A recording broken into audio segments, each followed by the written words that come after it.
Saat kesulitan hidup menghujam dan kita merasa terancam, banyak kali lidah bisa mendadak menjadi tajam dan melukai. Umpatan-umpatan, bahkan mungkin serapah bisa keluar dari mulut kita. Yang sebenarnya itu tidak menyelesaikan masalah sama sekali. Dan saat seperti itu makin sulit menemukan seseorang yang bertelinga tajam, mau mendengarkan, mau peka, memahami perasaan, dan melayani. Padahal sesungguhnya kita dikaruniai 2 telinga dan 1 mulut agar kita lebih tajam dan lebih banyak mendengar daripada berkata-kata. Saya Nikolas Kurniawan menemani di dalam Sabda Tuhan, menyapa kita lagi hari ini dari Mazmur 40.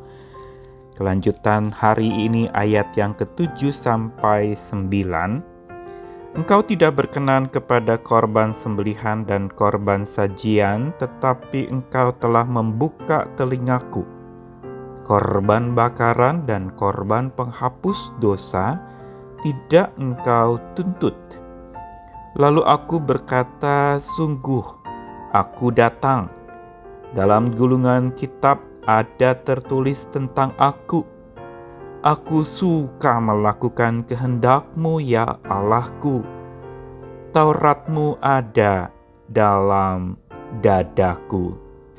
Daud di dalam Mazmur ini, sebagaimana kita ketahui, sepanjang kehidupannya tidak lepas dari begitu banyak pergumulan-pergumulan dan kesulitan hidup. Tetapi Daud datang kepada arah yang tepat, yaitu Allah yang senantiasa mendengarkan dia. Dan saat kesulitan hidup itu menghujam, Daud juga tidak lalu kemudian mudah berkata-kata dengan tajam dan melukai orang lain. Dari berbagai macam peristiwa demi peristiwa yang dihadapi oleh Daud, dia lebih banyak justru berdiam diri, mengungkapkan isi hatinya malah kepada Tuhan, dan semakin dia mau mendengarkan apa yang Tuhan mau katakan lewat segala pergumulannya. Dengan kata lain, dia selalu menemukan pelajaran-pelajaran berharga di balik segala hal yang terjadi menimpa hidupnya. Dan di dalam ayat 7 ini, Daud seolah menegaskan kepada setiap kita bahwa sesungguhnya memang yang Tuhan kehendaki dari setiap kita, yaitu sebuah sikap iman yang benar di dalam meresponi apapun yang terjadi di dalam kehidupan ini. Sikap iman itu ditandai justru dengan telinga yang tajam mendengarkan seperti seorang hamba. Menarik sekali di dalam ayat ini dikatakan, tetapi engkau telah membuka telingaku. Kata telah membuka telingaku sesungguhnya mengandung sebuah makna yang dalam, bukan membuat kita sekedar mendengar. Tapi kata membuka telingaku itu lebih tepat diterjemahkan, engkau telah menembus telingaku. Ini berkaitan dengan sebuah ritual buat budak-budak atau hamba-hamba pada zaman dulu, yang mana telinganya memang harus ditindik atau ditusuk untuk menunjukkan pengabdian seorang budak atau hamba itu kepada tuannya. Dan kata itulah yang digunakan di dalam ayat 7. Tuhan telah menembus telingaku. Seolah Daud menyadari dirinya sebagai seorang hamba. Dan mengapa telinga yang lalu kemudian ditembus itu Karena inilah sebenarnya yang menjadi inti dari pengajaran iman percaya kita, yaitu iman yang bukan diawali dengan banyak bicara, tapi iman yang justru diawali dan bertumbuh lewat banyak mendengar. Karena itu telingalah yang ditembus oleh Tuhan.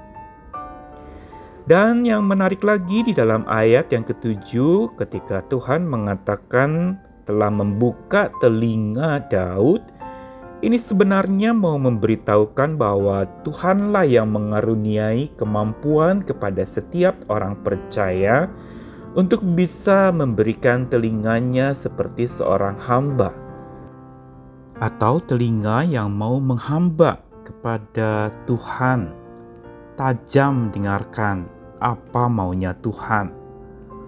Ini yang justru menjadi kekuatan Daud di dalam kepemimpinannya, juga dalam sepanjang hidupnya. Dan lebih tegas lagi, pemazmur ini mengatakan bahwa Tuhan lebih berkenan kepada hal itu. Bahkan segala ritual persembahan yang ada waktu itu Tuhan tidak tuntut. Ritual persembahan memang penting, tapi Tuhan begitu merindukan ada penyembahan dan penghambaan diri yang dalam kepada Tuhan, berupa telinga yang tajam mendengarkan seperti seorang hamba. Dan bukan itu saja, dalam ayat 8 dan 9 di situ pemazmur berkata, "Sungguh aku datang, dalam gulungan kitab ada tertulis tentang aku. Aku suka melakukan kehendak-Mu ya Allahku. Taurat-Mu ada di dalam dadaku." Kalau tadi telinga yang tajam seperti seorang hamba, telinga yang menghamba, maka ayat 8-9 ini pemazmur menegaskan tentang sikap iman yang kedua, yaitu jiwa yang rela ditempa untuk patuh melakukan kehendak Tuhan. Dan ini terpatri di dalam ayat 8, dalam gulungan kitab ada tertulis tentang aku. Daud di hadapan Taurat Tuhan, di hadapan firman Tuhan, dia melihat ada dirinya. Dia seperti bercermin di sana. Dan itu yang menyebabkan dia suka melakukan apa yang Tuhan mau untuk ia lakukan.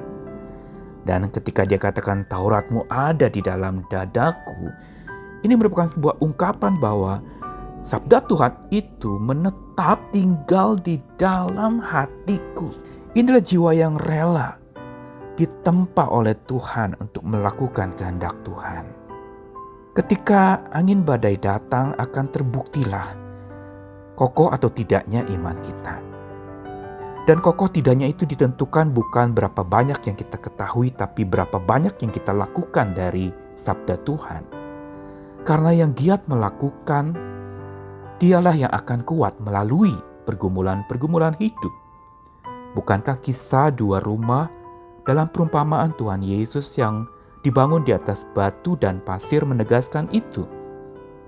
Ketika angin badai datang, maka yang roboh adalah yang hanya mendengarkan tanpa melakukan. Karenanya sabda Tuhan hari ini memanggil kita semua untuk menghamba dengan telinga kita yang tajam mendengarkan suara Tuhan, dan jiwa yang rela untuk patuh melakukan kehendak Tuhan. Percayalah dan patuh kepada Tuhan. Itu kekuatan kita. Selamat pergi, bergiat melakukan. Tuhan selalu menguatkan. Amin.